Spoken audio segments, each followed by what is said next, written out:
It's not easy being a teacher these days. Low salaries, long hours, and overcrowded classrooms are just the start of the challenges faced by educators, who often have to deal with outdated and incorrect textbooks as well. So it's no wonder that sometimes things slip through the cracks. Here's a look at some especially persistent false historical facts that kids are still being taught in schools.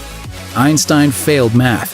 For decades, teachers and parents have tried to inspire kids who don't quite excel in school with a fun historical fact. Even Einstein failed math as a kid. As a message of encouragement to late bloomers, it's great. As history, though, it gets an F.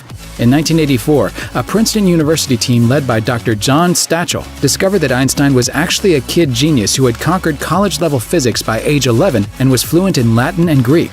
The reason people thought he had failed math was simply due to people misunderstanding the grading scale on his report card. Way to go, Einstein! So, was Einstein actually bad at any subjects? Just French. French is hard. Pilgrims dressed in black and white.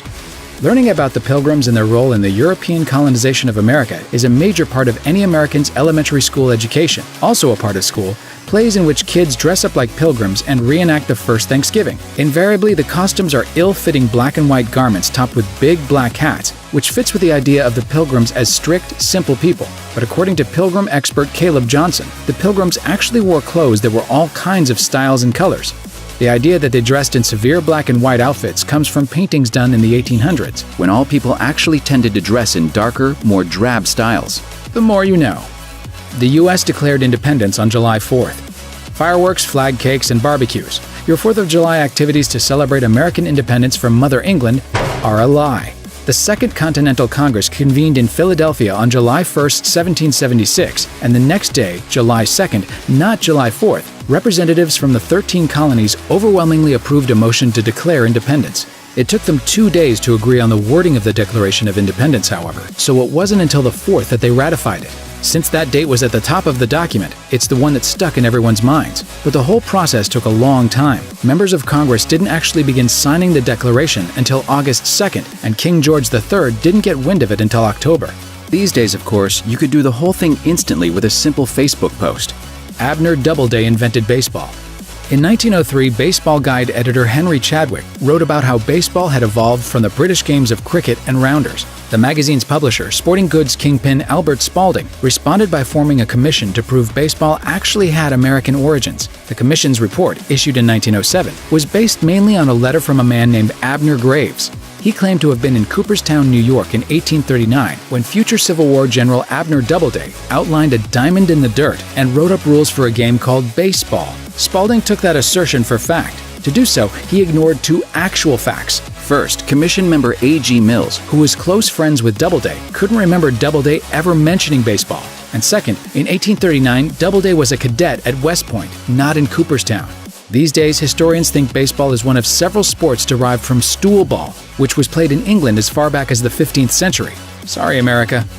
Columbus had to prove the world was round. While few still think Christopher Columbus actually discovered America, many believe the explorer's voyage was important because it proved the world was round. But this was not the case. In fact, people knew the Earth was round as far back as ancient Greece. In the 19th century, however, writers like Washington Irving used the Columbus story to take potshots at the Catholic Church, claiming the explorer had to convince superstitious clergymen that the Earth wasn't flat like they thought. The idea caught on with the general public. Just another testament to the power of fake news. War of the Worlds caused mass hysteria. The textbook definition of mass hysteria is probably the October 1938 chaos that resulted from Orson Welles' radio adaptation of H.G. Wells' The War of the Worlds. Wells and the Mercury Theater on-the-air radio program presented the terrifying story of a New Jersey alien invasion as breaking news, with on-the-scene reports so convincing that hordes fled their homes in terror. We know that really happened because the newspapers of the day said so. Unfortunately, the creative license hadn't ended with the radio program. According to History.com, newspaper publishers took what few reports there were of people panicking and built it up to create a story of far-reaching mania over War of the Worlds and to make radio look bad. Gotta watch out for those emerging technologies. In fact, relatively few people were fooled by the War of the Worlds. Just in case anybody tuned in late, CBS Radio aired multiple disclaimers reassuring listeners that the broadcast was fictional. Also, there couldn't have been widespread panic, because not very many people were even listening in the first place. Ratings reports from the time found that only 2% of respondents tuned in to the War of the Worlds because it aired opposite NBC's popular Chase and Sanborn hour. which featured ventriloquist Edgar Bergen. So 1930s Americans didn't believe aliens were landing, but they thought a ventriloquist they couldn't actually see was somehow really entertaining. You can decide for yourself which is crazier.